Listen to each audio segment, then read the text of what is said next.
পীরের কঠিন হুকুম প্রতিপালনে জীবনকে বাজি রাখিয়া অগ্রসর হইতে হয়। এক্ষেত্রে পীরের মহব্বত প্রগাঢ় না হইলে কৃতকার্য হওয়া অসম্ভব। দর্শক, এরকমই একটি ঘটনা হজরত শাহ সুফি খাজা বাবা ফরিদপুরি কুদ্দিস আসির রুহুল আজিজ সাহেবের জীবনী থেকে তিনার পবিত্র নসিহত শরীফ থেকে আলোচনা করা হবে। হজরত শাহ সুফি ফরিদপুরি কুদ্দিস আসির রুহুল আজিজ সাহেব বর্ণনা করেন, তরিকা প্রচার জীবনের শুরুর কথা। আমি তখন জাকের ক্যাম্পে থাকি। সেই সময়ে আলেখা কান্দার একজন বৃদ্ধ এজমা বা হাঁপানি রোগীকে লইয়া এনায়েতপুরের উদ্দেশ্যে রওনা হইলাম। সেই রোগী এমনই অসুস্থ ও দুর্বল ছিল যে এক রশি হাঁটার ক্ষমতাও তাহার ছিল না। তাহাকে লইয়া চর ভদ্রাসন স্টিমার ঘাটে গেলাম। স্টিমারে করিয়া স্থলচর ঘাটে গেলাম। সেখান হইতে বহু কষ্টে রোগীকে লইয়া এনায়েতপুর পৌঁছাইলাম। 3 দিন পীরের দরবারে থাকিলাম। 3 দিন অন্তে কেবলাজান হুজুর রোগীসহ আমাকে বিদায় দিলেন।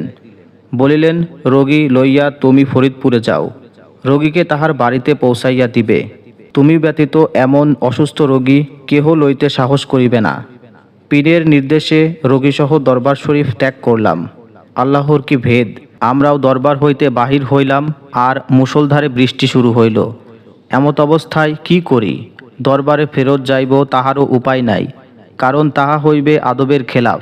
অগত্যা বৃষ্টির মধ্যেই ভিজিয়া রওনা হইলাম। রোগীর অবস্থা ক্রমশ আশঙ্কার দিকে গেল।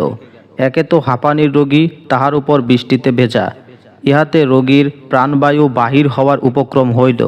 এমত অবস্থায় সেক দিতে পারিলে রোগীর কষ্টের কিছুটা উপশম হইত, কিন্তু কোথায় বা আগুন পাই, কোথায় বা পাটকাঠি পাই। সেই সময় জাকেরদের প্রতি এনায়েতপুরবাসীদের সুদৃষ্টি ছিল না। চক্ষুলজ্জা পরিত্যাগপূর্বক নিকটস্থ এক বাড়িতে যাইয়া কিছু পাটকাঠি এবং আগুন চাহিলাম। রোগীর মরণাপন্ন অবস্থার কথা শুনিয়া লোকটির দয়া হলো। তিনি কিছু পাটখড়ি এবং একটু আগুন আমাদেরকে দিলেন। সেই পাটকাঠি জ্বালাইয়া আগুনের সাহায্যে রোগীর শরীরে উত্তাপ প্রয়োগ করিলাম। রোগীর অবস্থার কিছুটা উন্নতি হইল। অতঃপর আবার রওনা হইলাম। পথিমধ্যে পড়িল বিশাল এক বিল। বিল পার হওয়ার কোনো ব্যবস্থা নাই। না আছে নৌকা, না আছে ভেলা। সাঁতরাইয়া বিল পার হওয়া ব্যতীত গত্যন্তর নাই। মহা বিপদে পড়িলাম। সিদ্ধান্ত গ্রহণ করিলাম, সাঁতরাইয়া বিল অতিক্রম করিব। যদি রোগী পার করিতে না পারি, তবে রোগীর আগে আমিই মরিব। আমার সঙ্গে আরও 2 জন জাকের ছিলেন।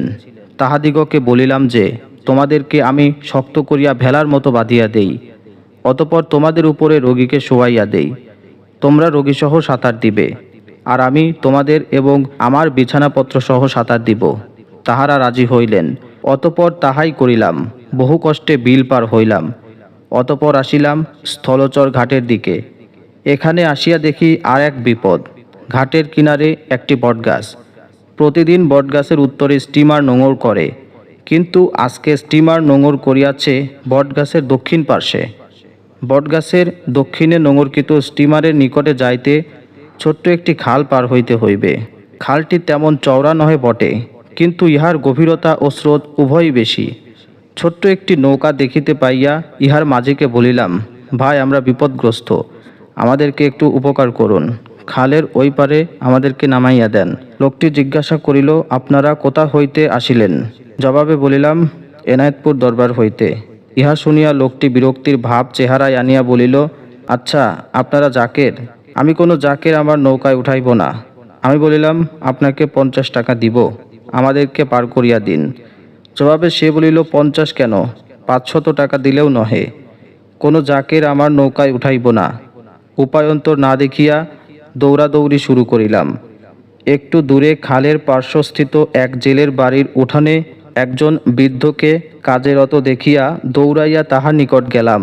বলিলাম, আমাদেরকে একটু দয়া করুন, আমাদের সাথে মুমূর্ষু রোগী, কিভাবে ওই পারে যাইব? কোনো নৌকা নাই, স্টিমার ধরিতে হইবে, স্টিমার এখনই ছাড়িবে। সেই বৃদ্ধ জেলে একটি ছেলের সহযোগিতায় পানিতে ডুবন্ত একটি নৌকা উঠাইয়া আমাদের পার করিয়া দিলেন। আমি ছেলেকে অন্তত 10টি টাকা দেওয়ার চিন্তা করিয়া বলিলাম, আপনি আমাদেরকে অনেক উপকার করিলেন, আপনাকে কিছু দিতে চাই। ইহা শুনিয়া তিনি বললেন, সামান্য একটু উপকার আপনাকে করিলাম, ইহার বিনিময়ও কি গ্রহণ করিতে হইবে? তদুপরি আপনারা গুরুর বাড়ি হইতে আসিয়াছেন। লোকটির কথায় আমি লজ্জিত হইলাম। যাই হোক, বহু চড়াই উতরাই পার করিয়া স্টিমারে চড়িলাম। আল্লাহ পাকের দয়া হইল, আমরা ফরিদপুর আসিলাম। রোগীকে তাহার বাড়ি আলেখা কান্দায় পৌঁছাইয়া দিলাম।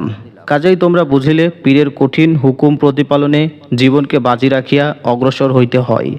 এক্ষেত্রে পীরের মহব্বত প্রগাঢ় না হইলে কৃতকার্য হওয়া অসম্ভব।